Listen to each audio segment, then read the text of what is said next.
Project Boro is now available as a podcast on your chosen podcast providers, so you can listen to every episode on the go. Simply go to the description of this video, click the link to the podcast provider of your choice, and subscribe or follow Project Boro, and you'll be able to find all episodes past, present and future right there for you to listen to on the go. Michael Carricks' injury-ravaged Reds strike a major blow in Southampton's automatic promotion hopes. He's in, and he's snuck it across to Hayden Hotney.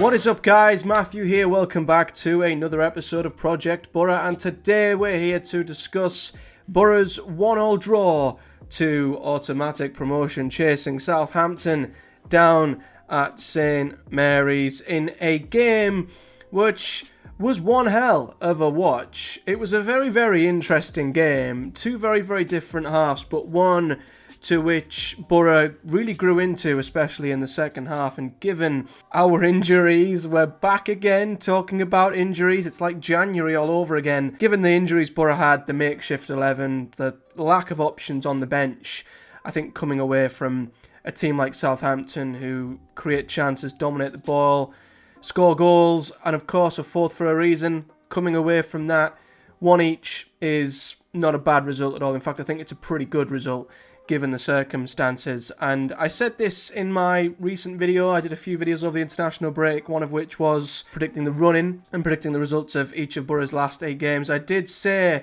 that for me, because our season's over, we've got nothing to play for, I just want to see us ruin other people's seasons. I just want to see us have an effect and upset the apple cart and do our own damage to other sides, regardless of what they're playing for. And that's exactly what we did here, because Southampton might regret these drop 2 points big time. You know, middle of February, we beat Leicester. They've since went on a dreadful run and have bottled a 14-point lead at the top of the Championship.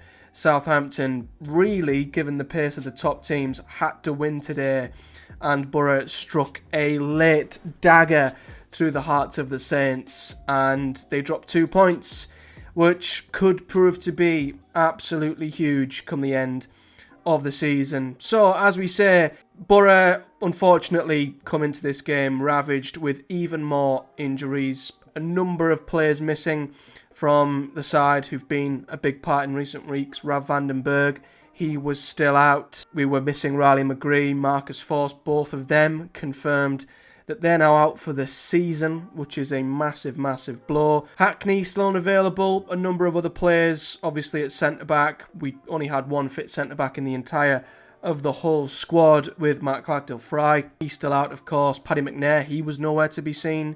No idea why. So again, it was just another team sheet where when it dropped, you look at it and you just sort of look up to the sky and you think, what have we done to deserve these injuries? Honestly, I can't think of a prolonged period this season at all where Boro and Carrick have had a fully fit, fully strength Boro team to pick from. I don't think it's happened at all. And I feel for him in that regard. He must be so frustrated that he's constantly sort of fighting with one hand tied behind his back, essentially. And it was the same here, and instantly you looked at the lineup and you thought, this is going to be a little bit tougher than we first thought. And the first half kind of went like that. You know, there were some really, really tough spells for Boro in the first half, and it didn't look good initially, conceding after only 12 minutes. And again, it was another goal which we sort of helped create ourselves. Ayling didn't deal with their winger on the left-hand side. I think it was Sulemana. I think it might have been a really tricky winger with lots of pace and acceleration. He beat Ayling to the ball on the right-hand side, put a cross in, which Johnny Howson, who was playing as a makeshift centre-back of a back three today, absolutely sliced into the heavens. It dropped back down for Adam Armstrong, who of course is one of the more prolific strikers slash wingers in the league this season. And in fairness, it was still a tight angle. He still had quite a bit to do. Armstrong put the ball into the far corner. It was a very, very good finish. His 19th, I believe, in the league this season. And it looked like a very, very tough uphill struggle for Boro. only 12 minutes in, and we struggled after that, you know, for long periods of the first half. I mean, Russell Martin sides are notable for being very possession-heavy sides. That doesn't always convert into chances and goals. We've seen that with his Swansea team. But in terms of the opposition, it is so hard to have a prolonged spell of pressure, so hard to create much and really put them under pressure when you just don't have the ball. And there were spells. I think there was a 10-minute spell, I recall, where Boro had 2% possession in the previous 10 minutes of that game. Literally, Southampton nearly had the ball for 10 minutes straight, and it was tough. Boro were chasing shadows, and when you don't have the ball, of course, you look absolutely hopeless. You just don't know where the next chance is going to come from. You don't know how you're ever going to get back into the game. And it was a case of Boro having to utilise any moments that they could forge and maximising them. And we almost did, because midway through the first half, Finn Azaz did get a chance for us. He got the ball, turned in on his right foot, hit the ball across goal, and it just crept out after hitting the near post. Could have gone anywhere, could have fell to anyone. Hits the near post, doesn't go in, and is cleared by Southampton. That was our most major, notable chance of the first half. You know, we'd counter-attack on occasion, and Isaiah Jones got in behind with his pace down the right at times. We put a few balls into the box, but the deliveries, the quality, the final ball wasn't there. And we went in at half-time 1-0 down, and yeah, it looked as if, you know, it maybe was a matter of time before Southampton doubled their lead, tripled their lead. You just didn't really know where the next goal was going to come from, and I think Boro somehow had to relinquish the control that Southampton had, because they had complete control over the game. I wouldn't say they looked that convincing. I think it was a lot of pressure, possession without any punch for Southampton. And I think there was always that chance that if they didn't get that second goal, Boro would have a moment where they would get themselves back into the game. And that's exactly what I think everyone could feel. And it was a case of, could Southampton get that second goal, which would have undoubtedly put the game to bed? Or would they have just would Boro have kept within reach and had a moment where we nicked something? And thankfully for us, not so thankfully for Southampton, that's what happened. And it was helped by the game opening up second half. And that's what Southampton didn't want. The game opened up, the grip they had on the game, possession-wise, it was completely gone. And it ended up being a bit of a basketball game, second half. It would open up, Boro would counter, get in behind, Southampton were coming forward. Honestly, the second half was a fantastic half of football for both sides, and listen, it could have gone either way. It could have been, you know, by the hour, by 70 minutes, Southampton could have, should have, maybe have been 2 or 3 or 4 up. You know, Che Adams had a number of glaring opportunities that he missed, and I feel like this is the story of Southampton, and Southampton fans, if you're watching, forgive me if I'm wrong, but I get the idea that they are a side who, if they have their shooting boots on, they will absolutely blow teams away, undoubtedly. But if they don't, and they have their shoes on the wrong feet or whatever, and they start missing chances, this is what happens to them more often than they'd maybe like. And that is that they don't put teams away, they don't put games to bed, they don't put sides to the sword, and they end up dropping needless points. And that might be what separates Southampton from where they are now in 4th, to being in the top 3, which is ultimately where Leeds, Leicester and Ipswich are setting a ridiculous standard this season. That might be the bridge that Southampton can't quite gap or cross to be in the top 3 mix. And I think that's an example of what's happened here. You know, they had some unbelievable chances second half that they simply didn't put away. And because that was the case, as the game went on, maybe it got a bit more tense, maybe they got a bit more nervous. Boro were obviously still having their moments on the counter-attack, having chances here and there. There was always that moment where the equaliser could come. And on 90 minutes, that is exactly what happened. Latelath, who had missed a gilt-edged chance early in the second half, it has to be said, he was played in 1v1 early in the second half. It is vintage Latelath that when he's played in and he's got time to look up, look at the keeper, pick his spot, place his finish. He absolutely scuffed it and hit the tamest, weakest effort with his weak foot straight into the arms of the goalkeeper, and yet he then instinctively buries a header right into the bottom corner, which was a fabulous finish and a wonderful header in the dying minutes of the game. And I think that is just so typical of Lat Ilath. And I summed it up after the game that he is just an instinctive finisher. You know, Lat Ilath can't be given time to think. He can't be given time to make a decision. We've seen it when he's running in 1v1 and he's got time to think and pick his spot. He can't make a decision to save his life. Yet, here today, with a snap header, we saw it against QPR when we beat them down at their place. You know, a snapshot volley out of the blue, where it just falls to him out of nowhere. He buries it in the far corner. I think Lat Ilath works so much better on instinct, and we saw that here. You know, some substitutes from Carricks paid off. Silvera played in, Gilbert on the right-hand side. Gilbert, who hasn't been given much of an opportunity this season, hasn't been given as much of a chance as I'd like to have seen him have, puts a beautiful ball in off the right, and as I say, Lat Ilath connects and puts it in probably the only place where the goalkeeper couldn't reach it, right into the far corner, and we steal a point from St Mary's. And even after that, you know, in the 5 minutes of stoppage time or whatever, it was neck and neck, end to end. We had a couple of counter-attacks where we were 3-on-3, 4-on-3, didn't play the right final ball. Southampton themselves had a few really big opportunities where goal mouth scrambles at times. I mean, Matt Clark at one point was on his stomach and he tackled with his head. I mean, incredible defending. It literally still could have gone either way, but in the end, Boro got a point from the game.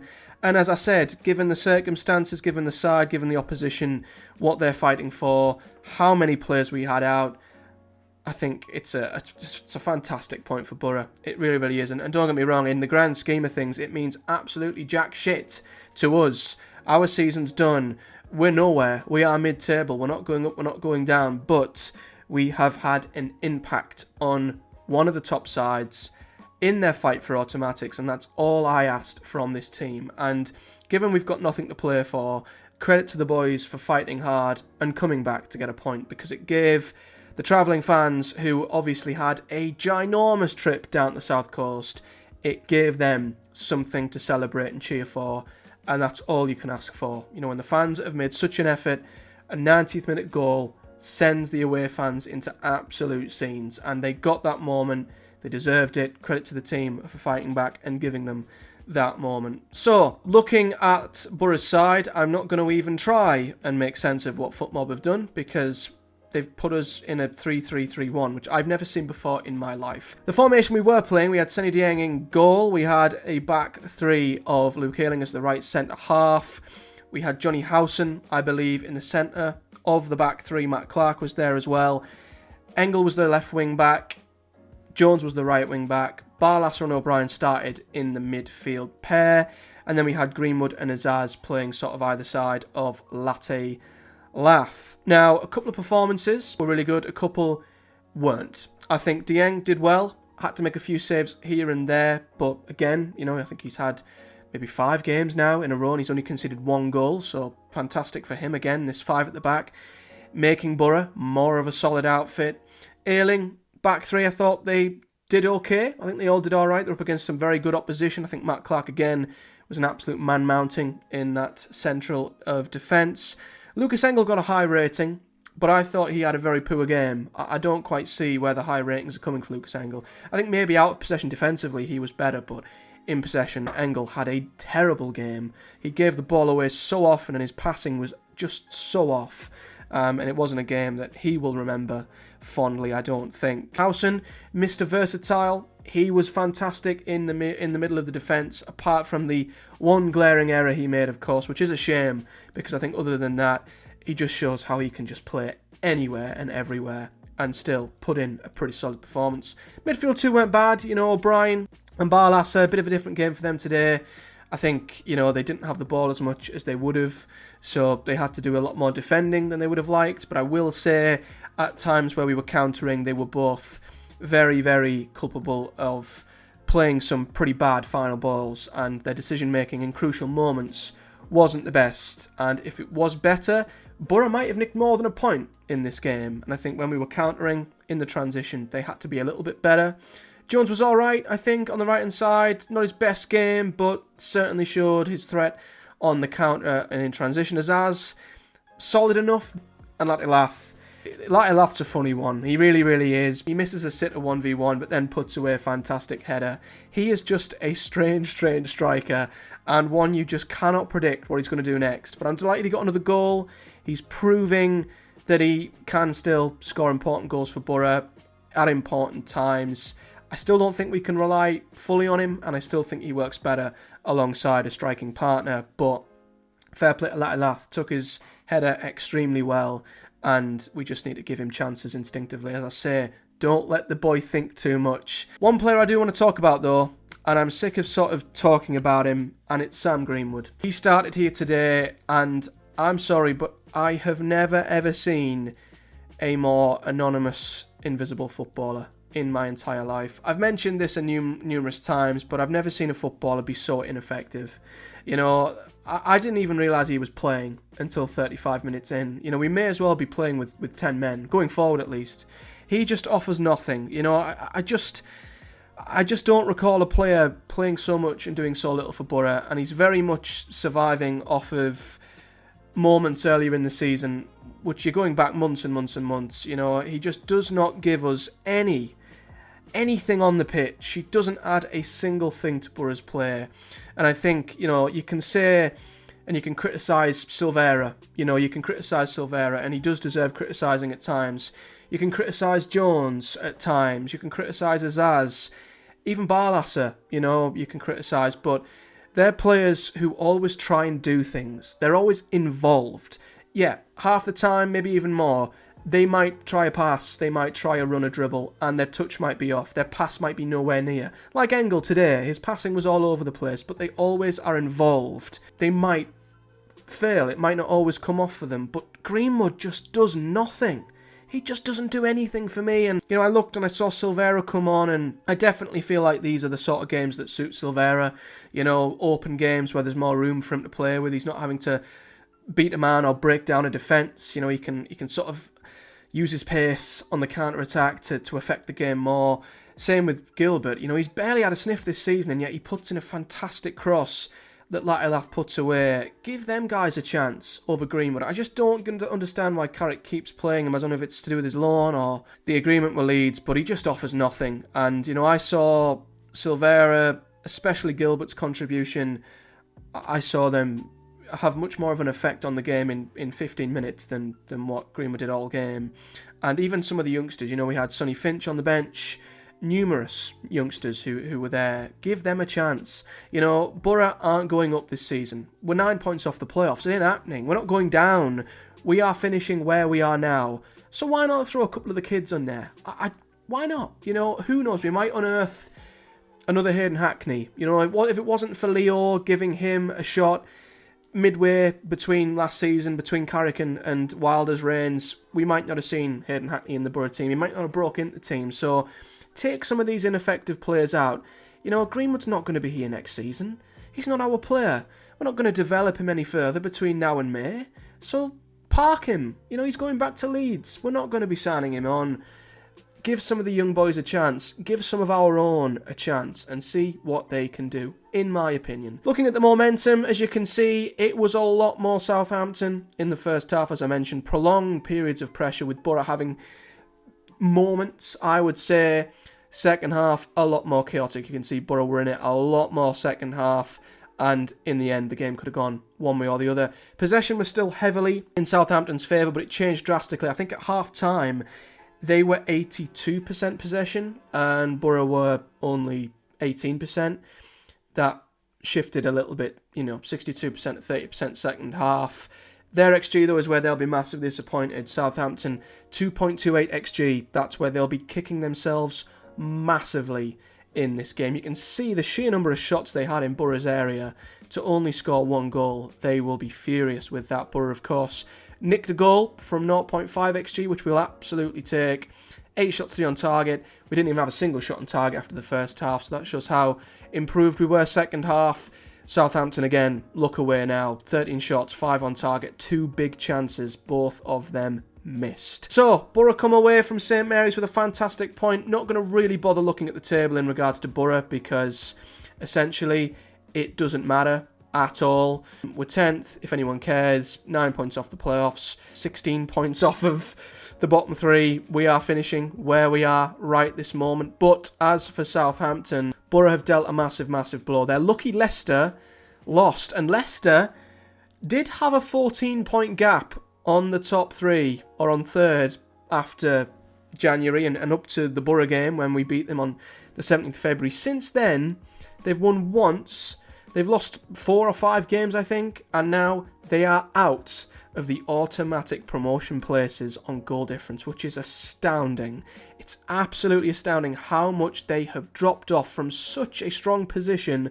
Leeds still have to play tonight. They play Watford. They could go top above Ipswich, who are currently top by 2 points, having beaten Blackburn 1-0 tonight. Connor Chaplin scoring in the 9th minute. What a big result that is for Ipswich Town. So out of nowhere, Leicester might now be the side not going up, and Southampton are going to also have to probably do it via the playoffs. 8 points currently to Leeds, but obviously if Leeds win, they'll go above Ipswich, meaning the gap between Southampton and second could be 10 points after tonight's games are played, and you'll know by the time you listen to this what the Leeds result was.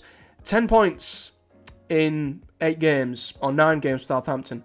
Big gap to make up when Leeds and Ipswich are especially setting such a ridiculous pace at the top. So you could say Boro may have dealt the final blow in Southampton's automatic promotion run, and we of course were the start of Leicester's dire run that has knocked them out of the top 2 as well. So Boro, very much Michael Carrick's party pooper Reds, are starting to destroy other people's seasons, and that's what we want to see. So Monday, Boro playing Sheffield Wednesday at home. Sheffield Wednesday drew against Swansea today. Another side in desperate need of points. They have a lot to play for. They're currently in the bottom 3 on goal difference. So can Boro compound their relegation woes with a win on Easter Monday? I hope so. You know, the 2 things I wanted from this season between now and the end was Boro to wreck people's seasons and pick up our form at home. We can do both of them on Easter Monday, and of course we've still got a number